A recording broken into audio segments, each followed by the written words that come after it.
What's going on, guys? This is Mastermind here, and we are at the second video. The second thing I thought about while I was at the Bahamas, and this was actually on my way back. I was on the airport, and I was actually writing my notes about this, or more so typing my notes about this. What is love? What does it mean to love someone? How does one express love? To be honest, this might be a much more rantish video, but I kind of don't know what love is. I'm 19 years old. I've been into 2 romantic relationships, and even then, I don't know what love really is. I asked my mom this question while I was in vacation. We were at Carmine's in the Bahamas, and she's been married with my stepfather for damn near 2 decades now. She's known my father ever since I was 2, and I'm 19. I don't know when exactly they married, but I've been told by both of them that it's been nearly 2 decades since they married. So, with that much experience, I can imagine that they both know what it does mean to love. What is love? So I asked my mom, and I can't remember every single word that she said, literally every single word she said, but I remember her saying that love is a choice, an action. She said it's more than just caring about the other person. It's about being there for the other person, even at the lowest points of you and or your partner. You're there for your partner at their lowest points, and you're there for your partner at your own lowest points. I would say that's a great definition, and I would think a lot of people would agree, but I want to emphasize on I think. And the reason why I want to emphasize that is because I don't know if it's just me, right? But I've been cheated on by both of my exes because the spark wasn't there. I wasn't enough.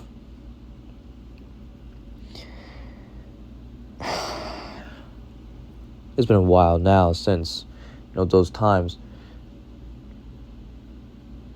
But I still got cheated on, and that affects my view on love, or how a lot of people would see love.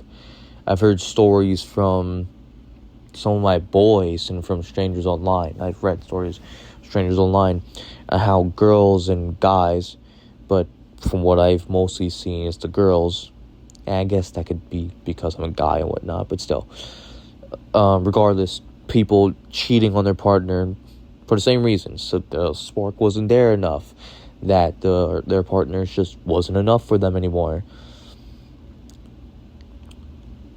or because of that low point of the other person, or even because of a flaw or an argument. You would see that last part in movies, right? This couple goes into a huge argument, right? And then one of them just straight up cheats on the other. Now, in movies, it's oftentimes dramatic because it could be like an actual domestic abuse thing. But in real life, it's not always like that, right? It could be like that, but it's not always like that. I've seen stories where, people cheated on their partner because they were going through depression. Or people cheating on their partner because they need to find themselves. And honestly, I think that's bullshit, but hey, here we are in this world, right?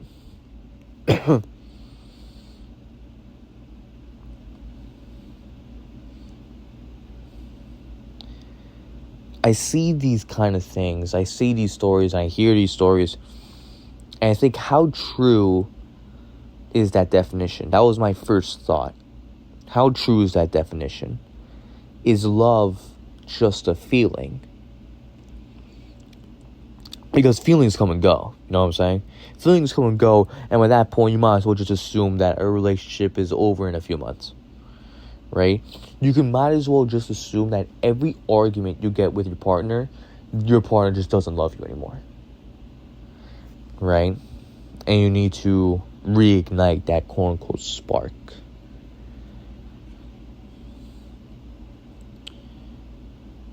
Now, like I said, that's my first thought. And still worth to, deconstruct and whatnot. But I also think that maybe I'm asking the wrong question. Maybe it's, how loyal are people to the definition of love? Think of it of kind of like the law, right? We might, for example, speed accidentally or on purpose.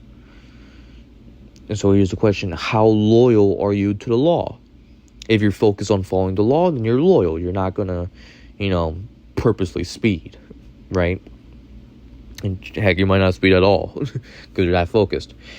If you don't give a 2 flying F about the law and you're pretty much like, screw the law, then you obviously aren't loyal.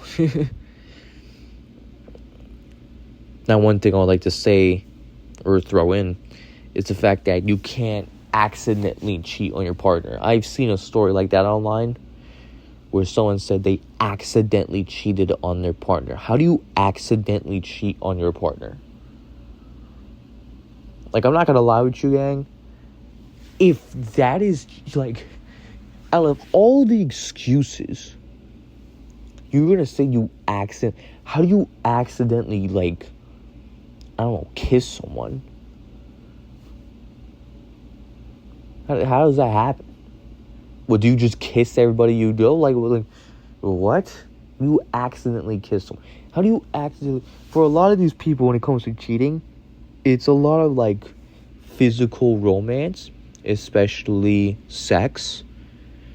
How do you accidentally have, like, a one-night stand with someone? Like, how does that... I don't know, man. I don't know, man. How does that happen?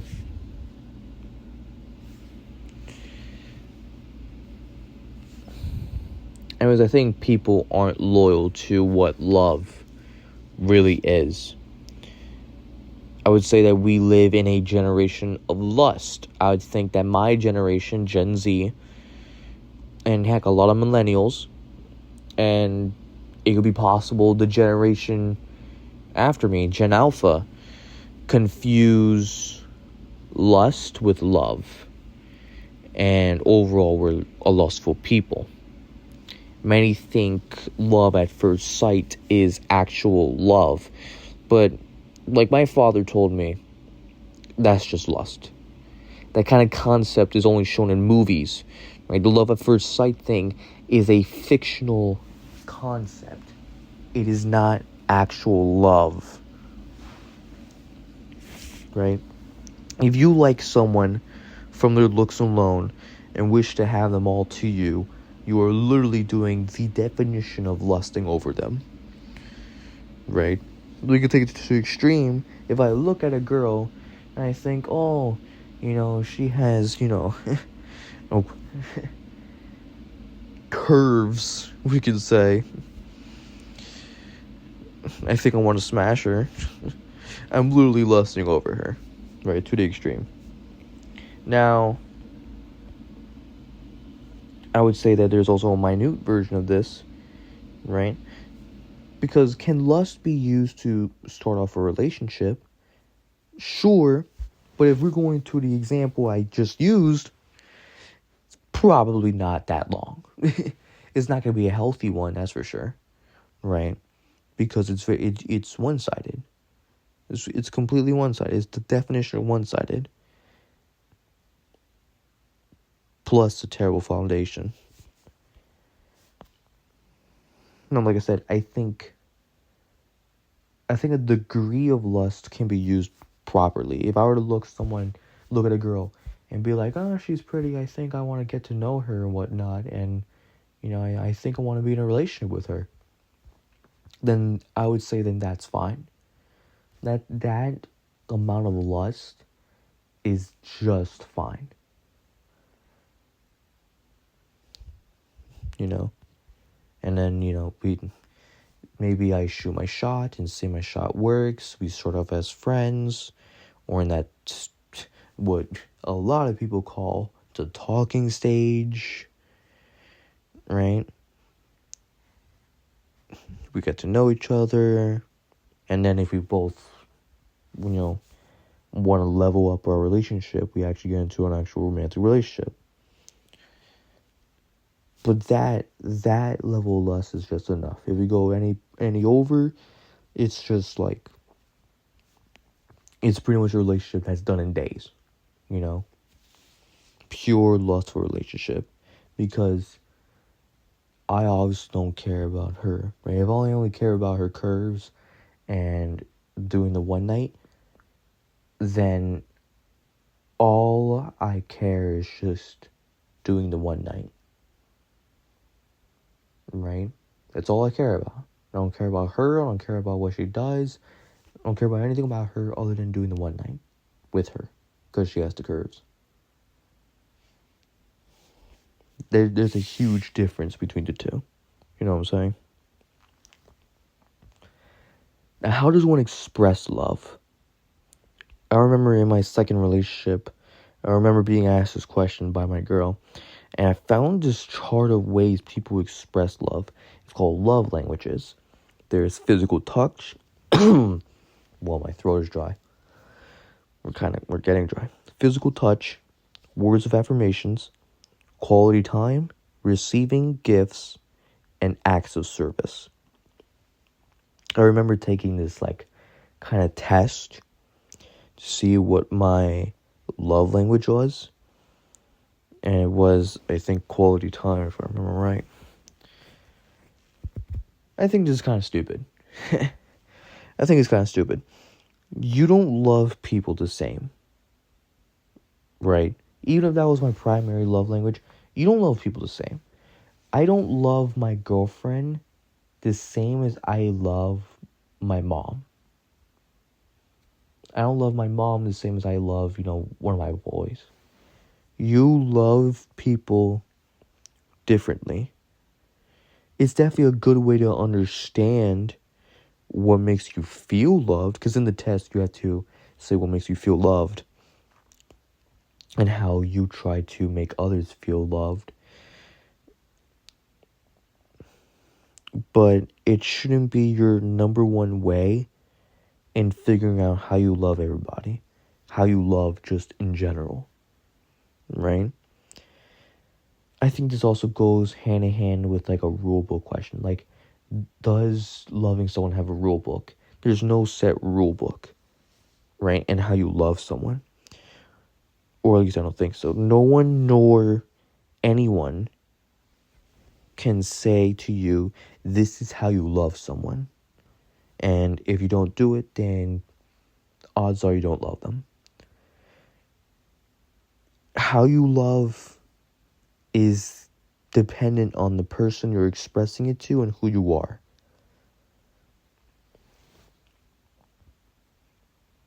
With all this in mind, I would say that it's hard to define love under my own eyes, but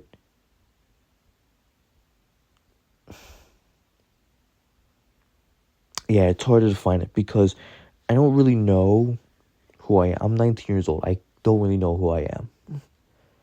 Truly. It's why I'm asking these questions, right, to myself and showing it here on YouTube. It's why I'm trying to find myself, my own individuality. And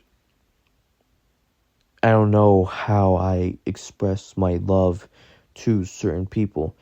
I might have an idea, but that's different compared to reality. I see and hear so much that maybe it is just a feeling, maybe it is just an action, I could feel it in my bones, though, right? That I really agree with my mother's definition of love a lot more. If love was just in feeling, it wouldn't explain my grandparents' situation. My grandparents been married for over 50 years. For my grandma, this is her very first relationship. You understand how rare that is? Imagine for your very first relationship, you get married to this one person, and you end up marrying for over 50 years now. And they're still going. If love was just a feeling, they would have been ended. They would have never married. If love is an action, though, a choice, then that explains their 50 years. They've grown together, both physically and mentally. They're not the same person as they used to be when they met, but they have grown with each other side by side through the thick and thin of life. They went through the Mount Everest of life with each other. They've stayed with each other despite all the times life got rough, despite all the times their relationship got rough. Because I could bet you within 50 years, their relationship has gone rough at some point. And definitely not just once. And life didn't just get rough, definitely not just once.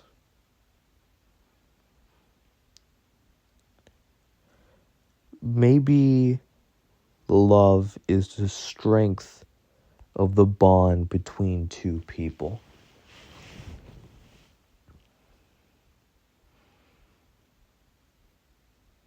Maybe that's what love really is.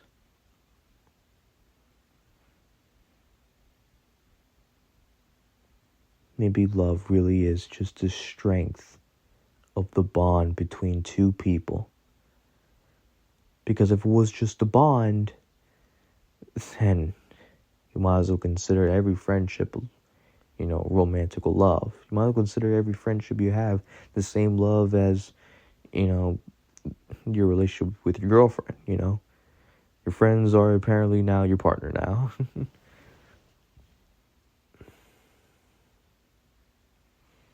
But if it's the strength of the bond, it would explain all these relationships that have been to marriage, and they've been with each other for decades. So many decades that it seems like it's going to be all the way to death. Till death do us part, right?